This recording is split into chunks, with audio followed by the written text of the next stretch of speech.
예, 안녕하세요. 예, 제 4회 2강 시작하겠습니다. 2강에서 짧게 명언명고 하고 들어가겠습니다. 우리가 보통 이제 원리 한자라든지 인문 한자, 그래서 지난 이제 앞 시간에 백중숙계를 배웠다면 요번에는 가장 많이 씁니다. 절차탁마. 한 사람이 어떤 학문이나 어떤 그 성취를 이루기 위해서 단계를 할 때 절차탁마를 많이 써요. 그런데 해석이 참 그래요. 이거 서경에도 나오고 시경에도 나오는 이렇게 나오는데 그냥 원전이나 출전은 나중에 하기로 하고 오늘은 그냥 끝만. 자, 그래서 이제 절이라는 것부터 하겠습니다. 절이라는 것은 말 그대로 이 절자가 어디서 나온 거냐? 발음에서 나온 건데 치라고 그래서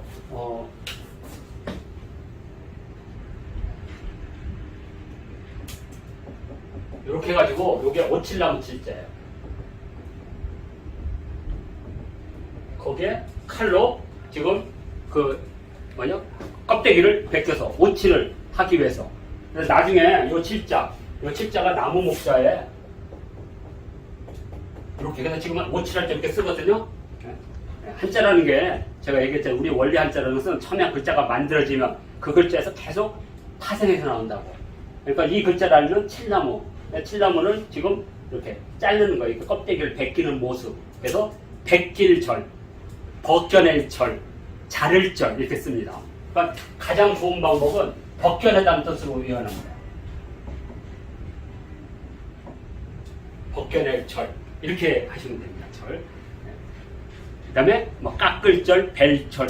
그러면 우리가 이제 어떤 인격이나 할 때 처음에 우리가 이렇게 공부를 할 때 절이라는 공부 방법이 뭐냐 이거죠. 절이라는 공부 방법. 그러니까 이제 처음에 누가 공부를 왔을 때 공자님께서 요 글자를 어떻게 하면 그건 공부가 아니에요. 첫 번째는 뭐예요? 너의 스승 공자는 이렇다고 크게 뭔가 전체적인 큰 걸 보여주죠. 그걸 뭐라 그러죠 우리는? 윤곽이라고 하지 않나요? 윤곽? 그렇죠? 그래서 전체적으로는 이 절은 이렇게 어떤 이렇게 바위나 나무가 있다고 쳐요. 이렇게 지금 이렇게 있어요. 그러면 이것을 그래서 큰 틀에 어떤 윤곽을 딱 만들어. 그러니까 대충 만들면 이런 거겠죠? 이렇게. 그래서 이걸 윤곽이라고 합니다. 그러니까 공부 방법의 첫 번째 절은 그래서 대충 이렇게 그래서 대범하다는 뜻을 갖고 있어요. 그래서 우리가 일체하면 뭐예요? 자를 때 그냥 한 번에 이렇게 자르면 일체 모든 것 할 때. 그래서 이것은 전체적으로 보는 거. 대범, 대강 이렇게 적당 이런 식으로 씁니다. 지금의 적당하면 그냥 두루뭉술이라지만 예전에는 뭐예요?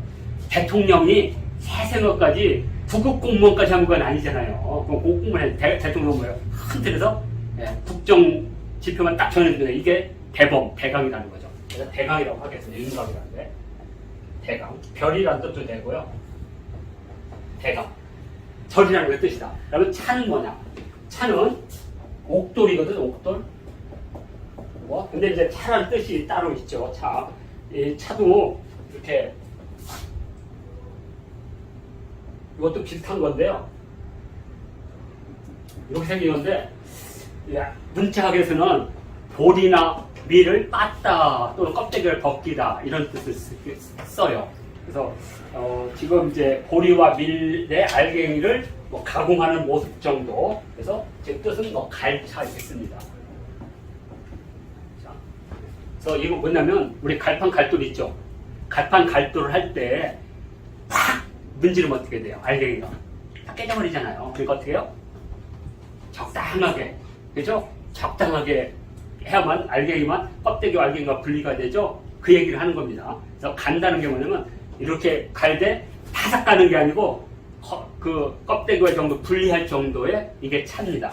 그래서 대략 이게 갈차인데 이것을 우리가 하면 대략 뭐가 되냐면 그냥 제가 이렇게 한 겁니다. 그래서 요건 이제 대략 굴곡 정도 윤곽을 그리면 좀 이렇게 세밀하게. 그래서 요 전체 절차면 그래서 이 절차 탁마는 세 가지 해석법이 생겨요. 이게 뭐냐면 1번 해석법은 절차와 탁마를 두 개로 구분하는 방법입니다. 두 개로 구분하는 방법. 그래서 절차는 거시적인 방식. 공부를 하든 뭘 할 때. 그러니까 요즘으로 하면 춤을 추더라도 막 되게 이렇게 크게 추는데 어떤 아이들은 막 세밀하게 추죠. 그러면 그것은 미시적이라고 하죠. 구체적인 거. 탁마는 좀 미시적인 거. 그건 좀 거시적인 거. 그리고 이것은 대체적으로 우리가 대강, 대범. 그다음에 여기는 좀 조밀한 거. 그죠? 엄밀하고 조밀한 어떤 그런 것들은 탁마에 속하는 거죠. 엄밀. 이렇게. 그러니까 공부 방법도 두 가지가 있다는 거죠. 주로 이제 이쪽이 연역적 방법이라면 이쪽은 균역적 방법을 쓰는 거죠. 자세를 가르쳐주면 언젠가는 결론에 이를 것이다. 이렇게 그런 공부 방법이라면 이쪽은 먼저 큰 거에서 그냥 딱 가르쳐주는 거야. 야, 헬리콥터라는 것은 적을 치게 산 거야. 네가 배워. 그러면 끝. 제가 알아서 하는 거죠. 이게 이제 거시적인 방법이라면 탁마. 그리고 두 번째 방법은 절 따로, 차 따로, 탁자 따로 맞자. 그러니까 요거 방식이 각각 네 가지 방식이라는 거죠. 이 방식, 이 방식, 이 방식, 이 방식. 이렇게. 이 방식이 있고, 세 번째 방식은 뭐냐? 단계적 방식이라는 게 있습니다. 단계적 방식. 이거 어떻게 했어요? 절 다음으로 차, 다음으로 탁, 다음으로 마로 마무리하는 뜻은 이렇게 세 가지 방법으로 해석이 가능하다. 이렇게 보시면 될 것 같고요. 그래서 일단 이제 절차가 있고, 요 탁자. 요건 돼지란 뜻이거든요. 돼지. 네. 돼지의 특별한 의미가 뭐냐면 이빨로 나무를 긁는 성질을 갖고 있어요. 자기의 영역근시라고 해서. 그래서 이것은 돼지 이빨로 뭔가 간다는 뜻을 갖고 있어요. 돼지 이빨로. 갈다. 쪼다. 이런 뜻이 갖고 있습니다. 네. 그래서 탁 하면 쫄탁 이렇게 쓰면 됩니다. 탁. 쫄탁. 그래서 이것을 다듬을 탁이라고 하면 좀 더 가까울 것 같아요. 절차 탁마할 때 다듬을 탁. 그래서 우리가 지금 절차할 때 이 두 번째 단계에서 이제 탁자가 오면 이 탁자는 다듬는다는 뜻을 갖고 있으니까 어떤 뜻을 갖고 있냐면 이거보다는 좀 더 뭐라 그러지 이걸 좀 제가 뜻을 해석했는데 이것은 좀 예리한 거, 그냥 말끔한 거.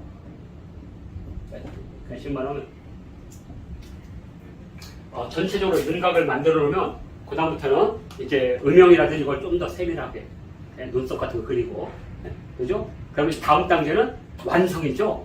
완성. 그건 정밀이죠. 정밀, 세밀. 그러니까 탁 말 때는 이거 산마자거든요. 요거 산마, 이건 이제 돌이고, 그래서 이건 갈마인데, 이때는 정말 정밀한 거, 완성. 이렇게 단계별로 해도 되고. 그래서 대략 보면 여기는 좀 더 이렇게 구체적이고 정밀한 쪽에 있다면 절차는 좀 더 큰 게. 그러면 이 두 개를 해석해도 전혀 문제가 없고요. 각각 해도 문제가 없고, 그 다음에 단계별로 해도 큰 문제 없어요. 이 네 개가 동시에 세 가지 해석이 가능한 겁니다. 그래서 보면 이제 저는 겉으로 볼 때는 되게 탁마적이에요. 되게 세밀하거든요. 근데 실제 보면 되게 덜렁덜렁해요. 그리고 뭐 어떤 큰 일을 할 때 그렇게 조장한 거에 서울시 뭐 문화정책 이런 데 회의할 때 대충 크게 넘게 그런 거 가지고 세밀하게 따지냐고. 꼭 회의 가면 꼭 글자 자꾸 따지는 인간들이 있어. 그때 제가 열 팍 받아버리죠. 그런 것들은 틀릴 수도 있는 거지. 전체 방향이 오르면 그냥 갑시다. 그리고 고쳐 나갑시다. 그때 방향이 옳다고 생각할 때는 이 계통에 좀 속하는 거고, 내부를 고치면서 점점 완성해가면 이 부분에 속한다. 이렇게 보면 됩니다. 그래서 저는 이것을 인격 도화로 봤을 때, 공자님 이건 인격 도화로 봤으니까 논언을 올 때는, 그랬을 때는 단계별로 먼저 큰 대강의 목표를 세우고, 그 목표에 대한 세부 절목을 세우고 그리고 이거에 따라서 이제 실행을 하고, 그리고 실행에 대한 실천을 하는 것. 이렇게 네 단계로 되지 않을까. 그래서 절차 탁마가 그런 방식으로 해서 뭐 인격이든 정책이든 다 그런 방식으로 쓰인다. 그래서 할 때 우리가 인용을 한다면, 야, 절차 탁마 가운데 우리는 절차에 조금 더 치중을 두자. 그러면 큰 방향을 잡는 거. 아니야. 이건 대중 우리 시민들에게 가는 거기 때문에 좀 더 세밀하게 엄밀하게 계획을 세워야 그러면 탕마에 속한다. 이렇게. 그리고 그냥 단계적으로 순서대로 제대로 해나가자 그러면 절차 탕마가 되는 거죠. 그리고 어떤 행동이 필요할 때에 따라서 절이라는 관점으로 할 필요가 있고 차라는 관점으로 할 필요가 있고 탁이라는 관점을 할 필요가 있고 말하는 관점을 할 수가 있다. 상황에 따라서 이건 절차 탕마의 네 번째 단계를 해야 된다. 세 번째 단계다. 이렇게 하면 절차 탕마는 큰 문제 없이. 그래서 절은 윤곽에 해당되는 거. 그리고 차는 굴곡. 그리고 탁은 예리한 것. 그리고 마는 깔끔한 것. 그래서 말하는 게 뭐냐면 우리가 수세미 할 때 보통 예전에는 이 삼 껍질을 가지고 주로 썼어요. 그래서 우리가 소를 쓸 때는 두 가지로 보통 썼어요. 하나는 삼으로 썼고 또 하나는 버드나무로 썼어요. 그 이유는 있어요. 두 개가 항균성이 뛰어나다는 고대인들. 항균성이. 그래서 거울 같은 거 할 때 그 물 같은 게 섞여도 썩지 않아요. 썩지 않아. 그래서 우리가 그 칫솔 할 때, 양치질 할 때, 뭐 우리가 쇠라는 걸 쓰잖아요. 이거. 쇠. 그래서 이런 것들은 그 양치질. 그 양지단에서 나온 말이죠. 양지. 불개에서 나온 말이 양치질이라는 게. 그래서 예전에 버드나무를 잘라서 그 버드나무에 약간 물기가 있잖아요. 그걸로 이렇게. 그러면 우리가 칫솔로 썼던 게 그래서 양지, 칠, 양치질이란 말이 생겼다고 현재까지 알려져 있어요. 불교에서는 양지. 그리고 또 하나가 이제 삼입니다. 삼. 그래서 삼을 이렇게 해서 이렇게 하면 이렇게 되거든요. 그래서 삼에다가 뭘 집어넣으면 그 잔모래 있죠? 석영 같은 모래. 그걸 섞어가지고 그걸로 예전에 녹그릇 닦고 그랬어요. 혹시 기억하세요? 녹그릇 닦는 방법은 재. 왜냐면 재도 항균성이 있기 때문에. 그래서 그 삼껍질이나 수세미 거기다가 재를 묶어서 닦거나 아니면 삼껍질로. 이렇게. 그래서 이건 이제 삼이라는 뜻을 갖고 있는데 현재로서는 이제 삼을 뜻하는 글자 중에는 뭐가 있냐면 삼이 기분은 좋은데 이게 잘못하면 맛이 가요. 마탱이가. 그러면 마탱이 갈 마차예요. 이제 마취할 때. 그 대마 할 때 이제 이건 대마 이거 할 때 대마취할 때 이거 하는데 이건 뭐냐면 이게 병들 맞자 또는 미칠 맞자. 우리가 마비 할 때 쓰는 거 마비. 그래서 이게 뭐냐면 사람이라고 했잖아요. 근데 아까는 집이라고 했죠. 저는 사람이라고 했잖아. 사람에 지금 뭐가 있는 거예요? 이게 병상이에요. 이렇게. 그래서 사람이 지금 어떻게 병상에 누워있는 모습이에요. 그래서 이것은 병들을 역자거든. 병들을 역. 병들을 역자에서 몸을 빼고 머리하고 침상만 한 겁니다. 그래서 여기에 병자가 들어가면 병자는 지금 뭐 대부분 물고기를 보고 있는데 이렇게 이유가 있어요. 고대인들이 모든 것이 상할 때 제일 빨리 상하는 게 물고기예요. 그래서 물고기 병자가 여기다 넣지 않았을까라고 현재 문자에서 얘기해요. 그래서 제일 먼저 상하는 거예요. 이거 먹으면 병 나는 거예요. 이게. 이렇게. 그리고 질이라는 것은 화살입니다. 예전에 화살은 그 독약을 화상충 해가지고 사람 몇 몸이면 여기서 막 썩어가요. 그래서 외상 바깥으로 드러나는 병은 질, 그리고 안에서 썩는 것은 병. 그래서 질병이라고 하는 거예요. 그리고 썩는 속도가 너무나 빠르다 그래서 질풍이란 말을 썼어요. 그리고 파도, 질풍노도 여기서 나온 말이에요. 질풍. 질풍이란 말은 좋은 말이 아니에요. 질풍노도라는 것은 좋은 의미를 쓰면 안 돼요. 원래 다 부정적인 의미예요. 나라가 망했거나 적이 질풍노도 오는 건 그렇게 쓰는데 우리는 쓰는 거 아니에요. 왜냐하면 노한 파도라든지 질풍은 안 좋은 데 쓰이는 거예요. 질풍. 그래서 이 질자가 여기서 나온 말이다. 우리가 질병할 때 이렇게 하고 자 이제 절차 탕마를 끝나고 자